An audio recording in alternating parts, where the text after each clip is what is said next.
दोस्तों, ये relation and function की हमारी थर्ड क्लास है और बेसिकली आपको अब स्टार्ट होगा इन्जॉयमेंट, अब आएगा जो प्योरली आपका टॉपिक अब स्टार्ट हुआ रिलेशन एंड फंक्शन का, राइट। और हम इसमें टाइप्स ऑफ रिलेशन के बारे में आपको मैं बता चुका हूँ। अब है type of relations. Type of relation कैसे? नंबर एक, रिफ्लेक्सिव रिलेशन। अब रिफ्लेक्सिव रिलेशन क्या है? रिफ्लेक्सिव रिलेशन वो जो अपने आप से रिलेट हो, यानी कि जैसे अगर कोई मैं रिलेशन लिख दूँ 1 1 2 2 और 3 3, देखो यहाँ पे क्या है, 1 का रिलेशन 1 से है, 2 का रिलेशन 2 से है, 3 का रिलेशन 3 से है। इसका मतलब कह सकते हो अपने आप से रिलेशन होना चाहिए। अगर वो अपने आप से रिलेशन है, it is known as reflexive relation. ये बात आपको समझ में आ गई होगी। अगर मैं मैथ के रूप में इसको अगर प्रेजेंट करूँ, कोई रिलेशन, इसका मतलब क्या है? कोई रिलेशन ए टू बी है, कोई रिलेशन ए टू बी में है, तो वो रिफ्लेक्सिव रिलेशन तभी होगा जब वो अपने आप से रिलेट करेगा, अपने आप से रिलेट करेगा। जैसे ए टू बी में ए का रिलेशन ए से है 4, इसको कहते हैं 4 का साइन है ये 4। ए का रिलेशन किससे? 4 एवर, ठीक है, किसकी है? ए से। तो इसका मतलब रिलेशन क्या होगा? ए रिलेशन ए, यानी कि मैं इसको क्या कह सकता हूँ? Reflexive relation. आई थिंक ये बात आपको समझ में आ गई। अगर मैं लिखूँ आर का 5 5 3 3 6 6, तो बताओ ये कैसा रिलेशन है? ये रिलेशन कैसा है? यही रिफ्लेक्सिव है, रिफ्लेक्सिव रिलेशन है। यही क्या है? Reflexive relation. आई थिंक ये बात आपको समझ में आ गई होगी, ये बात आपको अच्छे से समझ में आ गई होगी, रिफ्लेक्सिव रिलेशन। एक और एग्जाम्पल ले लेते हैं, देन उसके बाद आगे चलते हैं।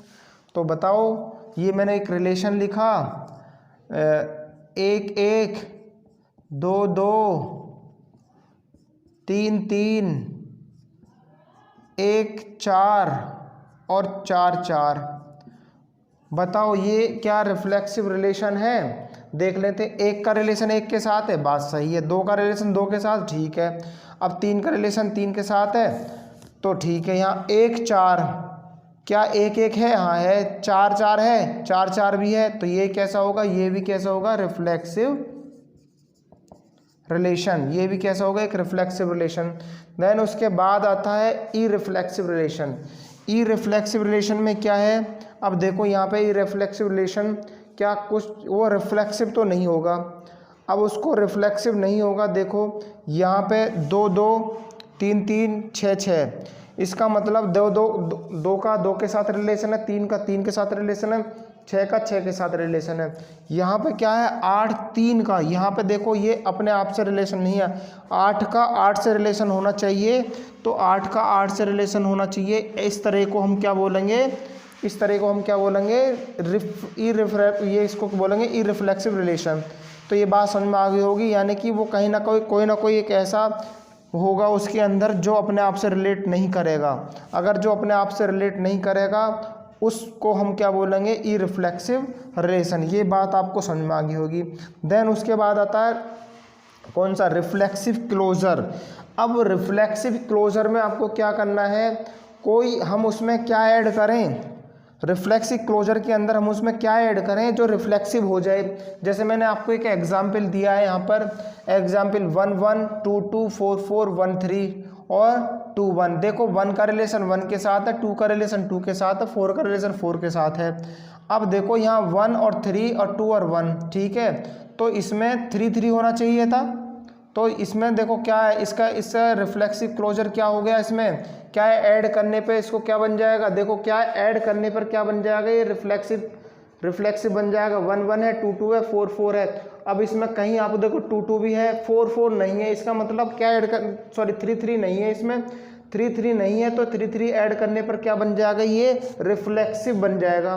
तो इसका मतलब आपको रिफ्लेक्सिव क्लोजर समझ में आ गया होगा। जैसे एक और एग्जाम्पल देख लेते हैं, एक और एग्जाम्पल इसमें और देखते हैं। मैंने एक रिलेशन लिखा 1 1 2 2 3 3 15 और 51। तो बताओ इसका रिफ्लेक्सिव क्लोजर क्या होगा। इसको डिनोट ऊपर सी बना देंगे, इसको रिफ्लेक्सिव क्लोजर बोलेंगे। रिफ्लेक्सिव क्लोजर रिफ्लेक्सिव बनने के लिए क्या चाहिए आपको, 5 बन चाहिए। तो ये क्या होगा, रिफ्लेक्सिव क्लोजर। ये बात आपको समझ में आ गई होगी।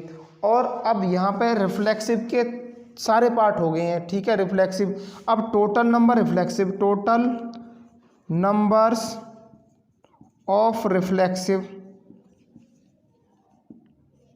वो क्या होता है, टोटल नंबर ऑफ रिफ्लेक्सिव वो होता है 2 की पावर n-1। ये टोटल नंबर ऑफ रिफ्लेक्सिव होंगे, टोटल नंबर ऑफ रिफ्लेक्सिव होंगे। यहाँ से इससे पहले हम टोटल नंबर ऑफ रिफ्लेक्सिव बता चुके हैं। हम कुछ इसमें नंबर देख लेते हैं। एक क्वेश्चन है, क्वेश्चन क्या है, कोई एलिमेंट है, एलिमेंट के कोई सेट्स है, सेट्स के अंदर 5 एलिमेंट है, तो टोटल नंबर ऑफ रिफ्लेक्सिव बताने हैं। If the set of A containing 5 elements then the numbers of reflexive element. तो टोटल नंबर ऑफ रिफ्लेक्सिव कितने हो जाएंगे, 2 की पावर n-1 ये बताया था। तो 2 की पावर 5 -1, 2 की पावर 5 × 4 इसको 2 की पावर 20। ये बात आपको समझ में आ गई होगी। ये बात आपको याद रखनी है। ये कभी कभार एग्जाम के अंदर पूछ ली जाता है, 2-3 बार पूछे गए हैं एग्जाम पे। यहाँ पे देखा हमें बताना ये रिफ्लेक्सिव रिलेशन है। देखो 1-1 है, 2-2 है, 3-3 है, 4-4 है।